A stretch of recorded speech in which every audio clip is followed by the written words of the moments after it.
No sorcery lies beyond my grasp.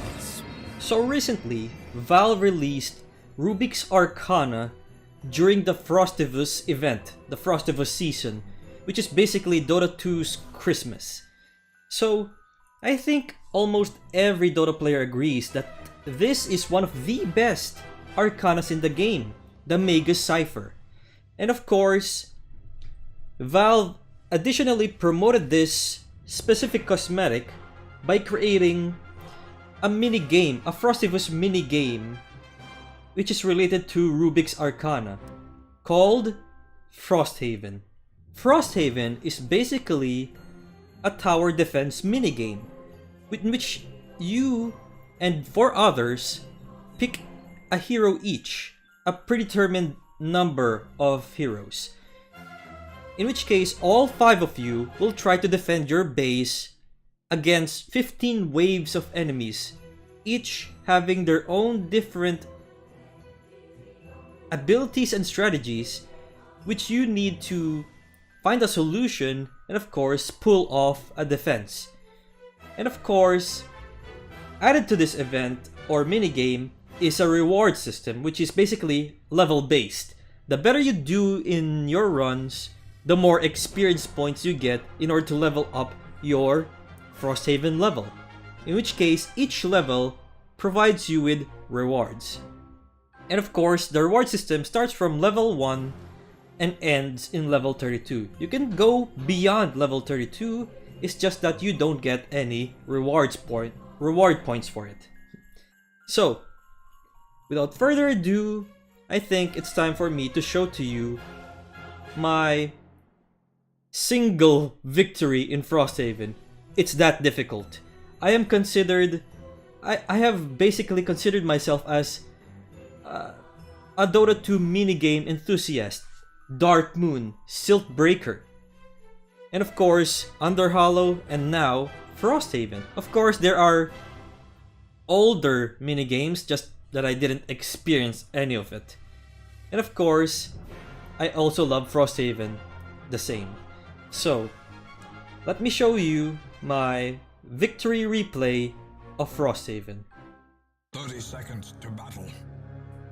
So guys, let me start by introducing the 5 heroes that we picked for this lineup. First is Keeper of the Light. His role is basically a full utility type. His Illuminate ability clears waves or damages waves heavily, and of course, with the upgrade of the Aghanim Scepter, is able to heal us. And his ultimate is a really good AoE stun for our enemy mobs. Second hero is Troll Warlord. He's mainly a DPS hero with basically a really good survival capabilities and really good damage output the moment he targets a single target in a long amount of time. Our third hero is Magnus. His whole kit is basically that of a buffer type. He will buff our main 2 damage dealers with a very good damage buff, and of course, if they're melee, they will add a cleave effect to your attacks. And of course, Magnus also has really good stun capabilities and AoE damage. And he's going to build items that are pure aura items, pure buffing items for every single part of the party. Our fourth hero is Huskar, which is basically a huge damage, basically a damage core dealer. His ultimate is basically pretty much the biggest wonder here because it really heavily damages a single target, which is very prominent in this game mode. There are very strong, huge enemy creeps that you need to deal immediately. And of course, the lower the life he has, the faster his attacks are. So really good against boss types. And of course, the final hero, me, is an Omni Knight, which is basically let's just say I am building a Radiance, which makes it so that I aggro a lot of creeps towards me.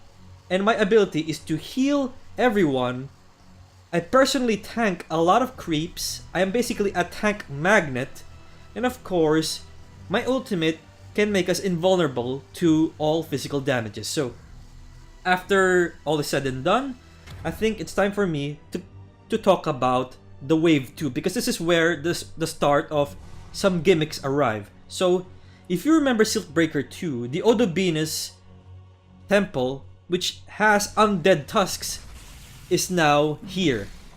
In which case, the tusk ghosts summon tombstones, structures that summon more skeletal tusks. So you really want to be able to both deal with the ghosts and of course immediately kill off the tombstones that they summon. But of course, that's where the balance lies. Some can really be able to deal with that faster than the others. And of course, the best strategy here is to make sure that the ghosts are near your tower so that the moment that they summon the tombstone, it's very close to the tower. It's easily attacked by any of your heroes. So now we go back and forth to try to help one another as long as our waves are, of course, dealt with. But you will soon realize that we cannot do this. We cannot defend all 4 towers single-handedly. Sometimes we need to sacrifice 1 to 2 lanes so that we can deal with the immediate threat in the other 2, because some strategies need that. Some strategies have boss types that you need to deal with ASAP. So we sacrifice this area in order for us to lessen the casualties of towers. Each tower gives us gold. Each tower that survives gives us gold. So sometimes we need to sacrifice 1 in order to preserve the other 3. So now we are going to clean up the waves right now, and we move on to wave 3. So far, of course, like any other mini-game modes of Dota 2 I like, it heavily relies upon really good single solo skills while having really good coordination, knowing your role, and so on and so forth. Preserving your own, because you really don't want to be a dead weight. Just like any Dota game, having a single dead weight is a huge problem, even here. And of course, unlike Silkbreaker, your abilities to resurrect someone is unlimited, so you just need to not be able to aggro other creeps while you resurrect someone. And of course, there's also buyback. Using gold in order for you to immediately resurrect to your base. Because sometimes the other 4 cannot resurrect where you died. It's sometimes way too far away from them, or there's too many creeps there. So now we are dealing with wave 3, which is basically small enigma creeps, the Eidolons, which basically in a specific amount of time will split into 2, which makes it a huge army if you don't deal with it.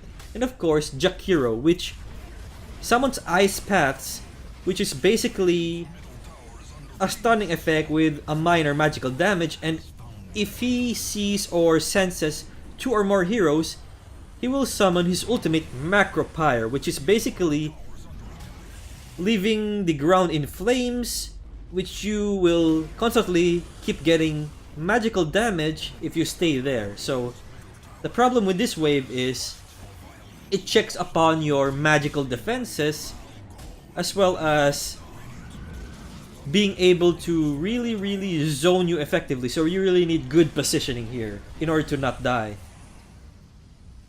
So right now, slowly but surely, we dealt with every single threat, because the good thing about this wave is it's a disproportionate spread.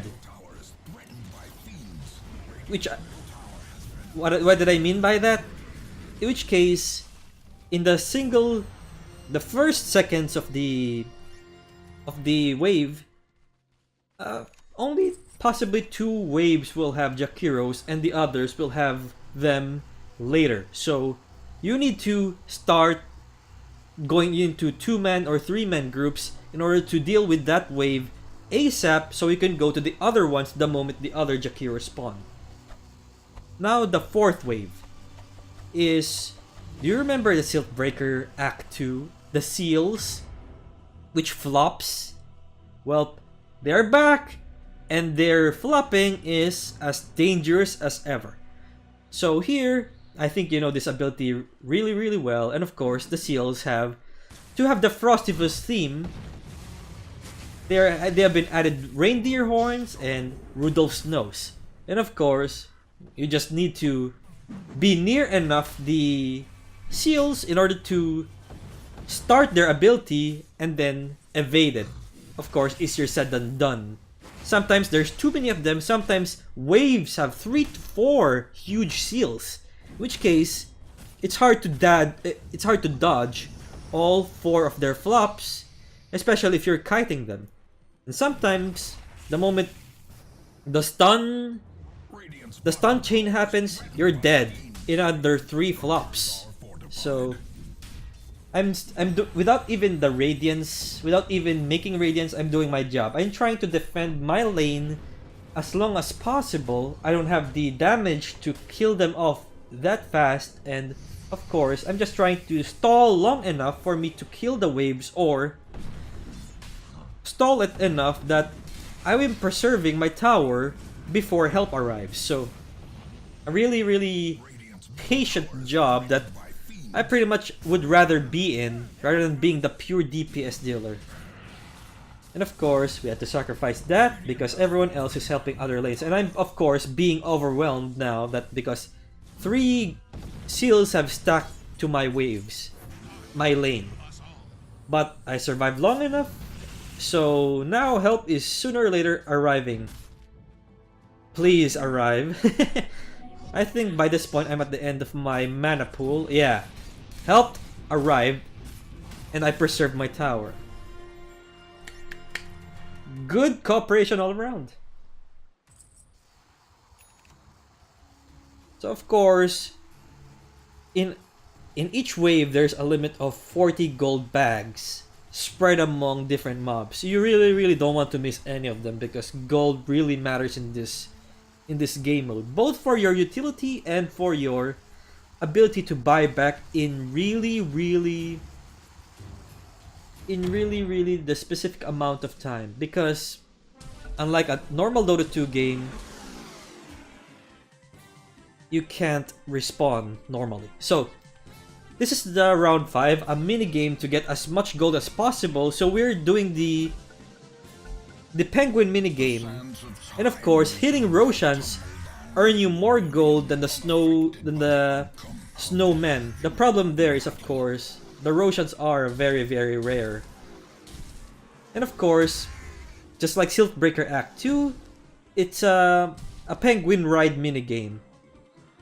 You have a slow momentum at the start, and the moment you're not hitting any walls for a long time, you gain way too much speed. So you need to not hit as many walls as possible. That's pretty much the strategy here. And of course, let's just not forget that, I mean, the controls are basically like Pangolier's ultimate, except you lose momentum and gain a lot of it. So that's the best we can do right there. Not much of a good performance, but since we got a lot of Roshans, we got a lot of gold bags in return. The average here, usually, the average acceptable one is about 320 gold bags. So we got above average there. And now we got our huge burst of gold.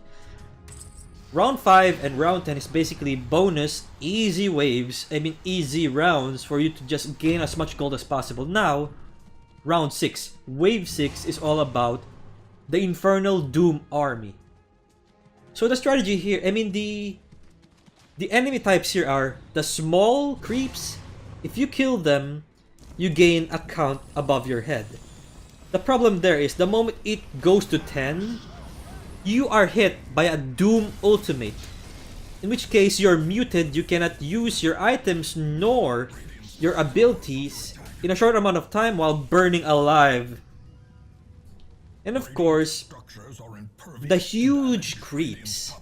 called the Infernal Djinns or the Phyrexian Djinns, well, they have the ability to create a temporary fire pool that lasts for a long time, which is basically Jakiro's Macropyre, except it lasts even longer. Sometimes it even stacks because it's a low cooldown ability they have.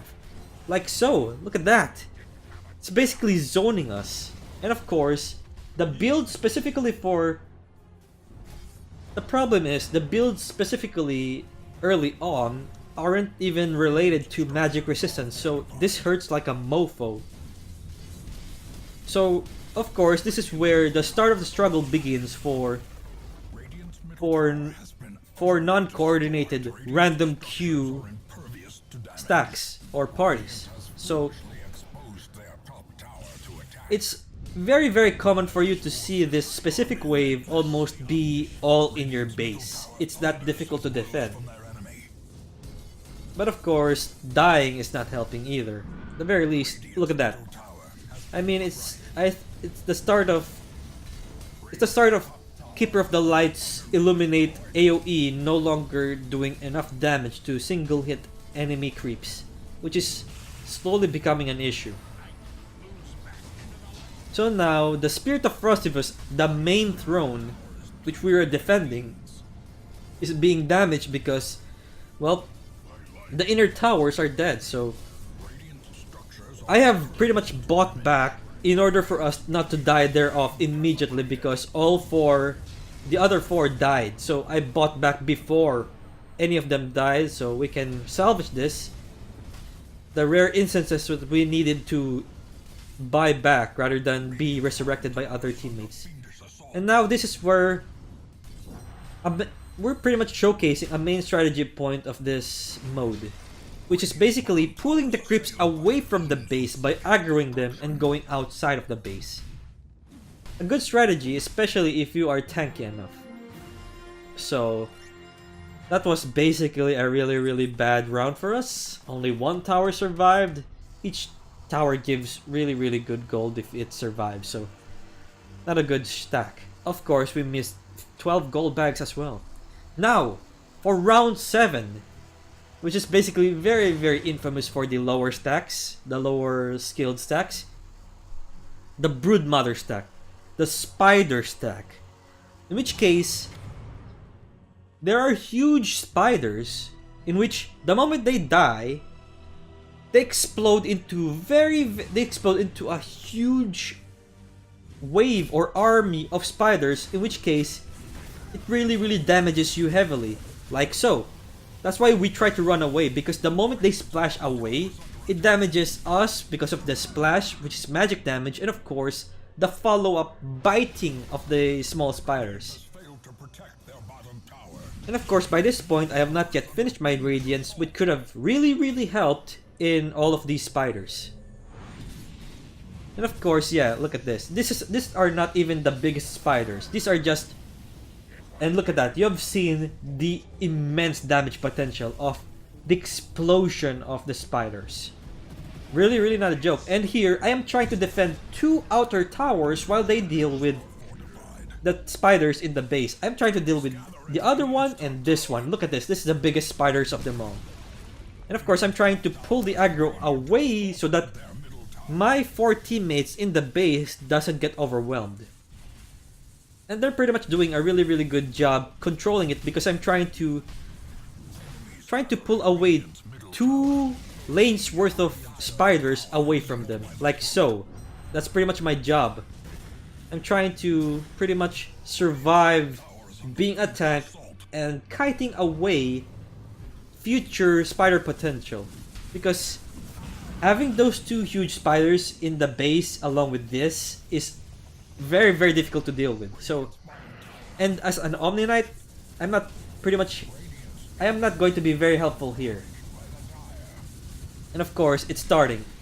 Everyone's getting overwhelmed. So, while I try to kite away everyone, and of course, I'm going back to base because I think they need help now rather than me kite the 2 huge spiders. I think it's time for me to go back to base and help them out. Of course, there's only 3 of us left. Magnus is trying to resurrect the troll while we try to defend against the spiders. That's pretty much another strategy. Someone aggro the creeps while the other resurrect the teammates. And now at least with all four of us, and this is basically doable now. This is a very manageable amount of spiders. And now we're pretty much comfortable with this status. Plenty of towers died, but by this point, unless all 5 of you are in unison or a very very long cooperative team, this is way too common. So many towers dying. Oh, that is so cathartic. Seeing all those spiders, a huge amount of spiders die and just pop out. And boom. Round 7 is done. And I think it's time to talk about round 8. Round 8 is the Spectre wave. And the problem there is Spectre, the moment you aggro her, well, she glows red a bit and then spikes pretty much grows on her shoulders. It's so noticeable.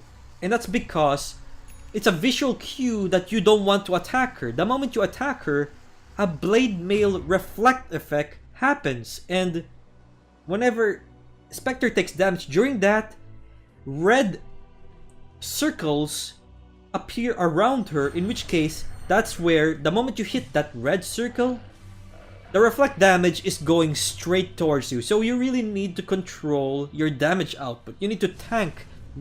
You need to tank and do nothing while she has those spikes. That's why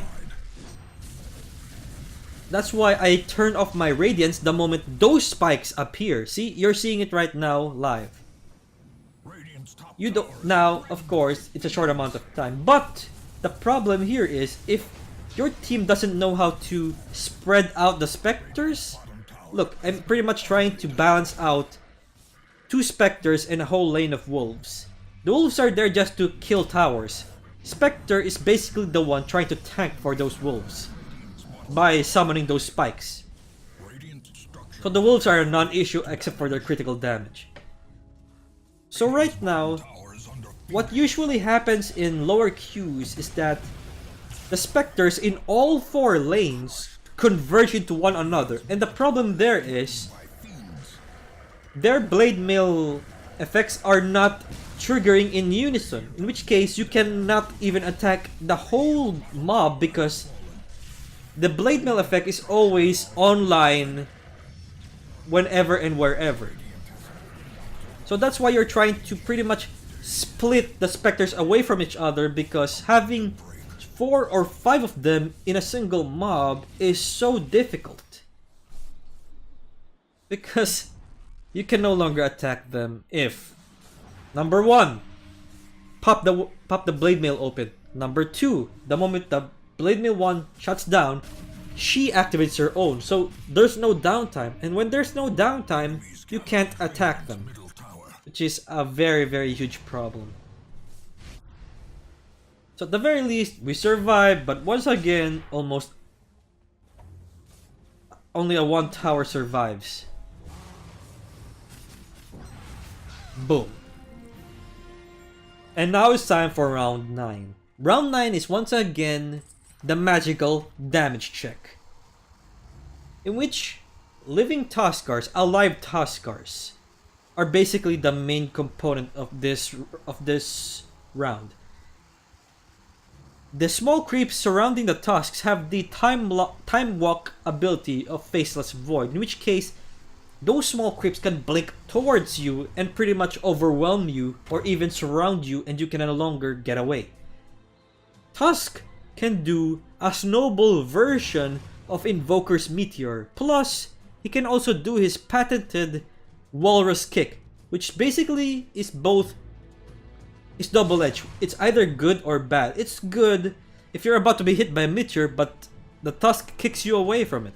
It's bad if you are trying to focus and kill them off fast, but the kick removes your momentum. there's plenty of time where Troll activates his ultimate, but the problem there is he is kicked away, so a lot of his time under ultimate is wasted. And of course, the strategy here is we sacrifice 2 lanes in order for us to pretty much try to focus on the other 2 lanes, because you cannot solo this. They are so tanky, and of course, multiple tasks can pretty much one hit or combo a single hero to death, because look at that. That's the damage of 2 meteors burning to Magnus. And now, of course, me trying to defend against a lane of 4 tusks kills me off. So now, Troll is doing an ultimate on one side, while Keeper of the Light is doing his ultimate on the other side. Of course, a lot of casualties still happened, and of course, Resurrection is necessary, because I pretty much read the situation there. It's not salvageable, so I need to buy back in order to salvage this lane, in order to salvage this run, because we are being overwhelmed now. I have Radiance, so I can pretty much kite a lot of creeps towards me. And of course, I am trying to clear that specific tusk in order for me to resurrect the other 2, because the other 2 is concentrated dead there. So now, I kill the tusks, and I am trying to tank myself, buff myself, and then resurrect the other 2, while the other 2 in base try to survive as long as they can. Because we're pretty much activating the glyph buff on the throne in order for it to not die. It's almost dead, and I pretty much immediately TP'd so I can aggro all of that. Of course, almost dying in the process. But I pretty much activated my ultimate almost close there so that I don't die. And we almost lost there, but we managed to salvage it. Good coordination, not coordination. Good cooperation to everyone involved. Now, round 10, the bonus round. This is basically where a lot of mini Roshians are running around. And of course, the moment you damage them a lot, they become bigger and bigger, move slower and slower until they pop into a huge amount of gold. So you really want everyone to focus on a single huge area where they can magnetize as many Roshians as possible. And right now I'm TPing towards the spot because I forgot that it's round 10.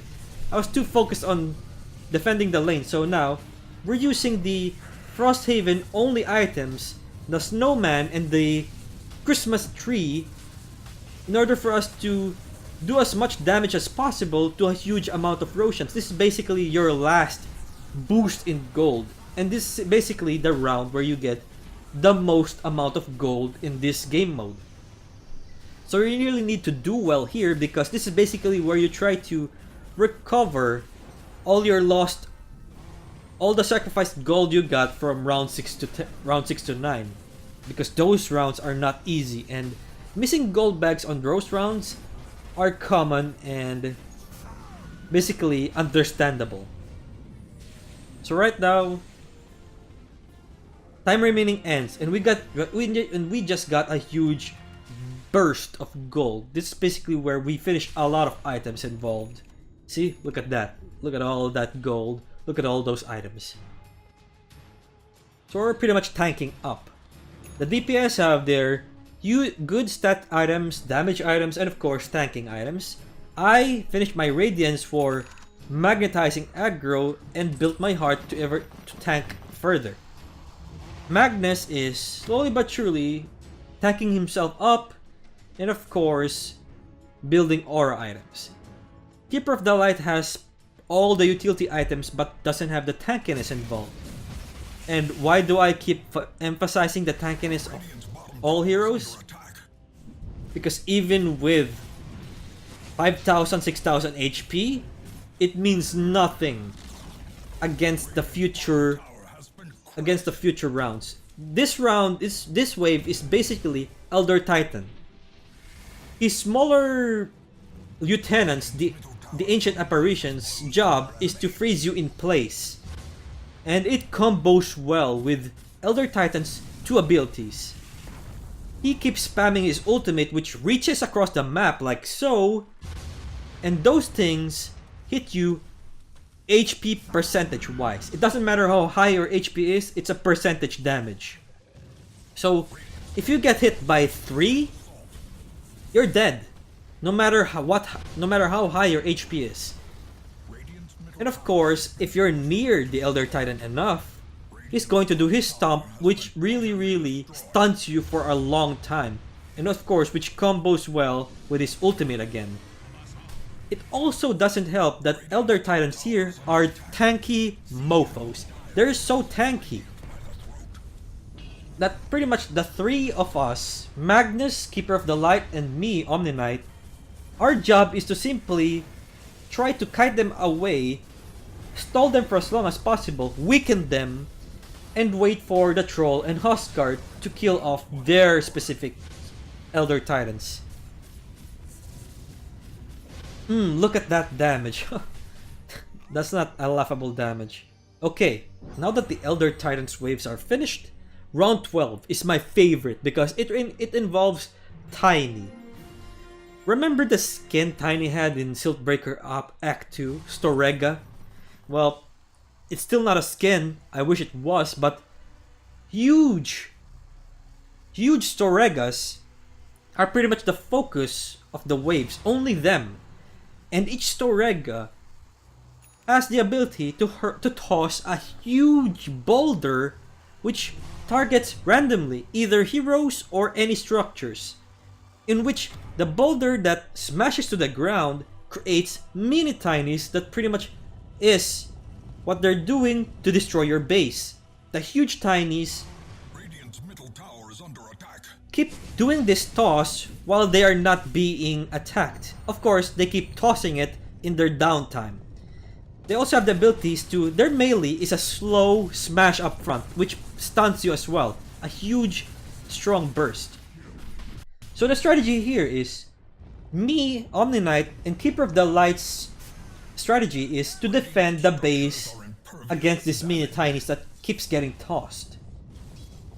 The other 3's job is to try to kill as many huge tinies, to kill as many Storegas as possible to lessen the load against us, because if you don't do that and keep defending the base, all 5 of you, they'll just keep tossing it non-stop, and then sooner or later, all the surviving Storegas, the huge tinies, pretty much converge to the base, and you're dead because a single smash of his punch almost does 50% damage to a tower.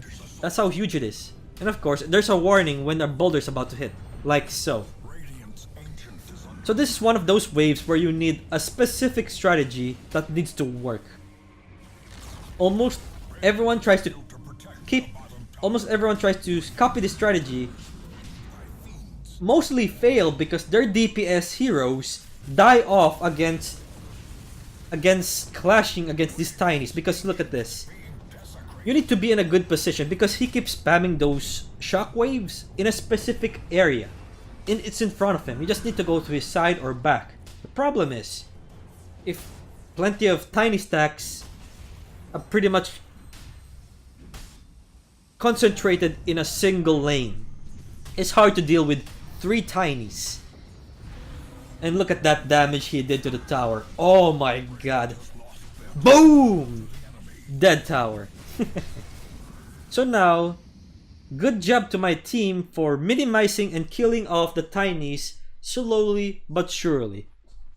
And of course, most of the time, what happens is during the toss, some mini tinies get stuck. And it's the perfect time for you to recover some of your buyback. Recover some of your buyback countdowns, because the remaining rounds are not in any way easy. It's still going to be difficult, just a different type of difficulty. Round 13 is once again where your magic resistance or magic damage starts to to occur. It's a Zeus and Storm Spirit wave. So the Zeuses are pretty much the more common waves, more common creeps. And when heroes are near his vicinity, he summons a cloud, in which case you need to go away from it or else you get hit by a really damaging lightning strike.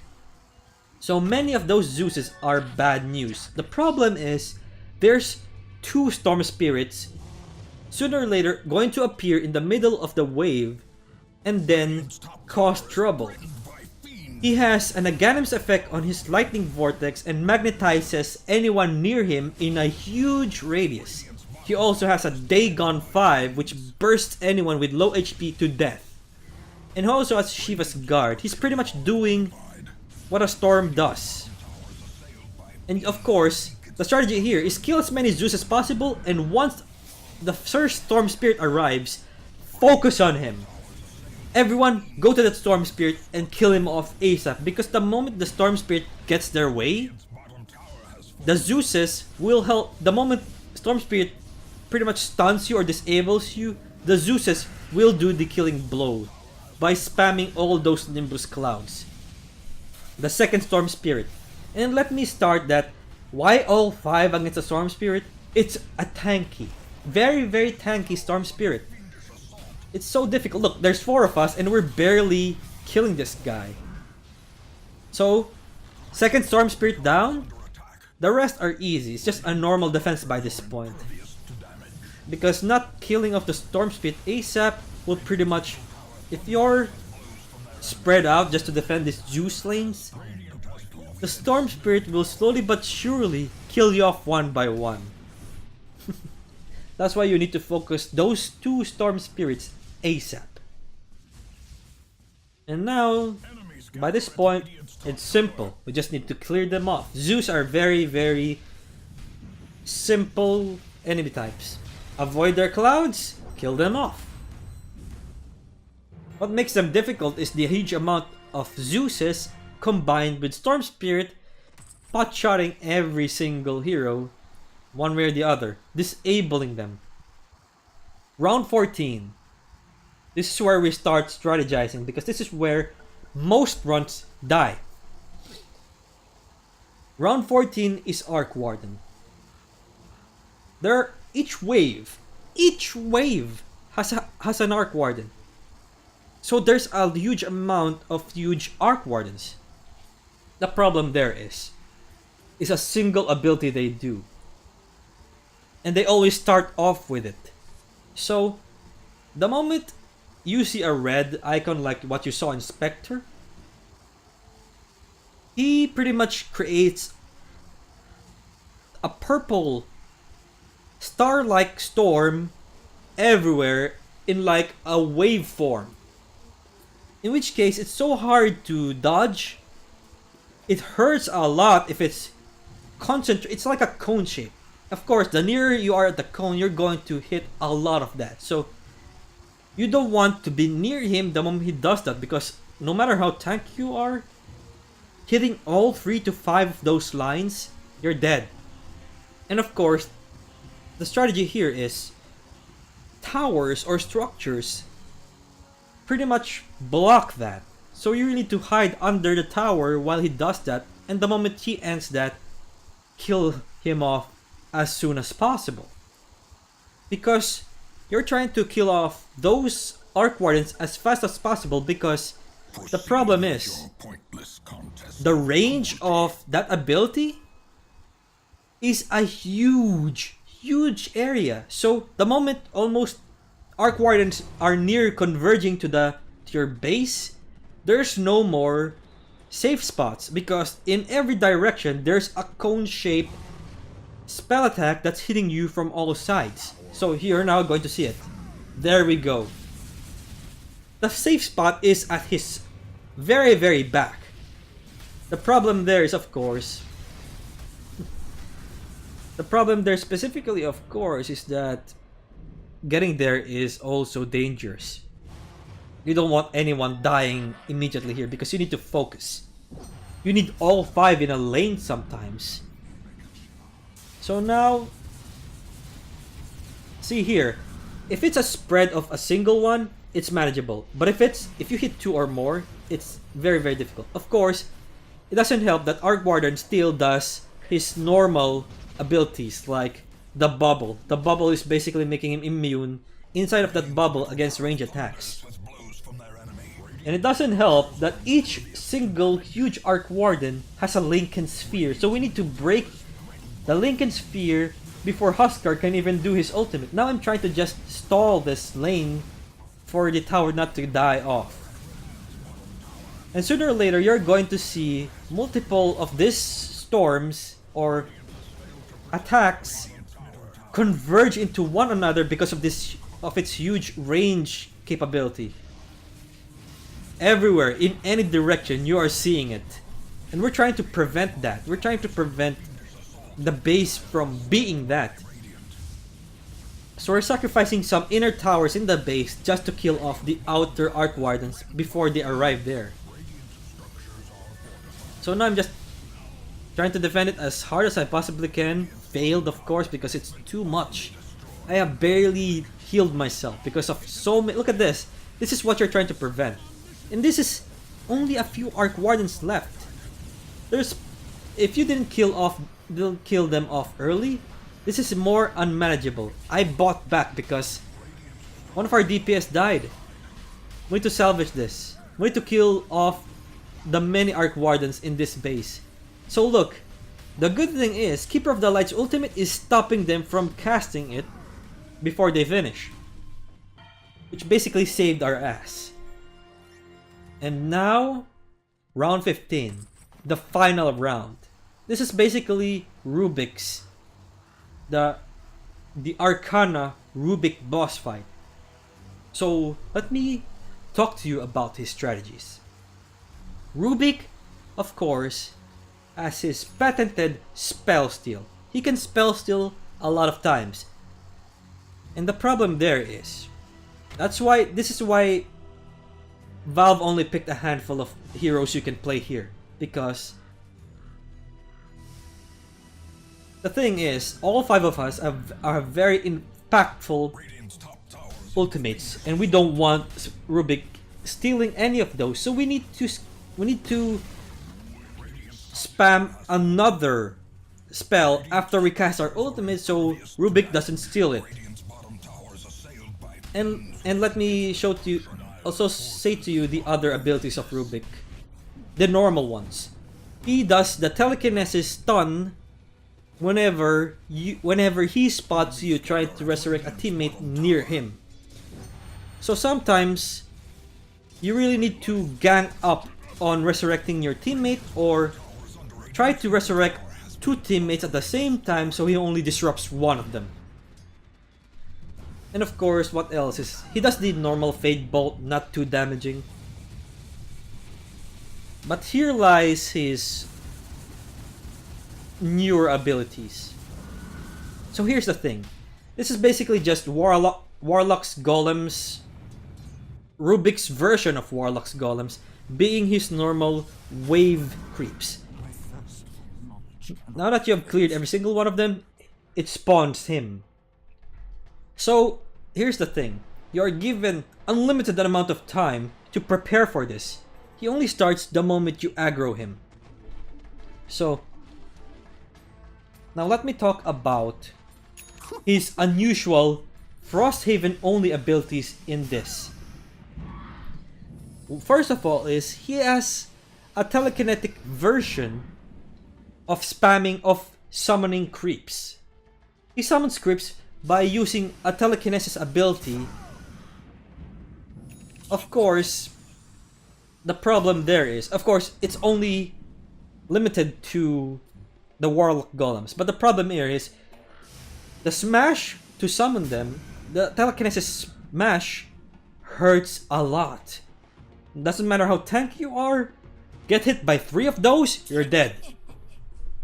So you're trying to avoid the telekinesis while, of course, aggroing the creeps it spawns. Rubik can also spawn any creep. I mean, a specific creeps anytime he wants on specific intervals. The most notable ones are the ogre seal. I mean, the ogre. The orc. I mean, the seals, which does the belly flops. The spiders, which summons other spiders. I mean, which bursts into spiders the moment it dies. Spectre, which has the blade mill effect, and the huge Storaga Tiny, which tosses more tinies. So that's pretty much the only creeps he spawns that's worthy of note. And now, let me talk to you about specific percentage thresholds. In specific percentage thresholds, in the earlier ones, he runs away, flies away from you, and then sprays a cube storm, which acts like Arc Warden's purple star abilities. But of course, if you're in the base, it spreads far enough for you to dodge them. Of course, if you're not in base, it's way too concentrated and you cannot dodge them, and it still hurts a lot. So right now, look, Rubik is constantly spell stealing different abilities. We're trying to not let him spell steal noteworthy abilities. You can see now, here comes the telekinesis warlock golem spamming, and keep note on the damage. Oh man, that hurts. Ooh, and the problem here is if you're in the middle, you're going to get stuck. Don't let him do it. And of course, in other HP thresholds, he starts just spamming multiple ultimates of specific heroes in Dota. Kunkka's boats, Skyrat's ultimate, Crystal Maiden's freezing field, and of course, Invoker's meteors. Sometimes, now here it comes, the cube storm. You need to be in base for it to spread out, for you to be able to dodge that. Because look, Keeper of the Light doesn't have tank items, and it's hurting him a lot. Even me, a tank, can't handle a single cube. So yeah, that's the first threshold, doing the cube storm. Sooner or later, he summoned a spider. We need to deal with those creeps ASAP.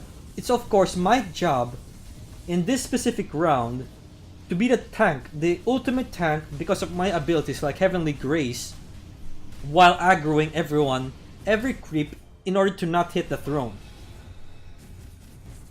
And now here it comes, another cube storm because of the 50% threshold. And you're just going to try to...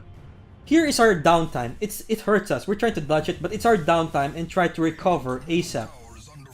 And you're going to see this. If you're in that spot, you're going to die because you can't dodge all of those cubes in a concentrated area. And of course now, here comes near the thresholds where he starts spamming other ultimates. Right now it starts. The Skywrath ultimates have started. And also, he summons creeps while doing that. So you're trying to prevent the Spirit of Frosthaven, the Christmas tree, from being attacked.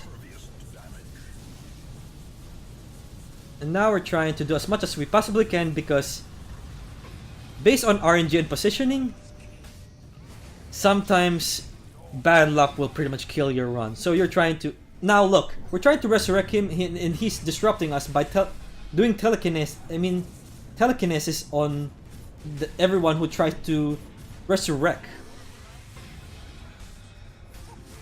And of course, the problem is Rubik managed to steal my ultimate, but that's not much of a problem. We're trying to just... We were unable to resurrect Keeper of the Light because he summoned a seal, and then keep spamming boats that pretty much relocate us specifically, which is basically a problem because you can't control where you're going. It's the Aghanim's version. Now he summons a Storega Tiny, which is a stronger problem. We need to prioritize it. The Magnus just bought back because he knows no one can resurrect anyone by this point. We're too busy. By this point, my job is to try to keep everyone healthy as much as I possibly can. Now, the combination starts. Another Storega Tiny appears. Skywrath and Invoker's Meteor and Skywrath's ultimates start spamming out of nowhere. Crystal Mage's Freezing Field is also spammed, and now we're trying to just simply survive. I'm the only survivor, and I'm trying to salvage this run by not dying. That's my job. And I died. I need to buy back by this point, and I don't remember if I have the buyback, because if I did, I would have bought back by this point. Well, so now look. The other two are trying to resurrect the two other dead teammates. So the Rubik can only interrupt one of them. So I was successfully revived, and while he's trying to spam his ultimates, we were all alive now. So we pretty much salvaged our lives. We just need to survive this onslaught of ultimates. Look at this! Out of nowhere, golems just pop out of the pop out of his skirt.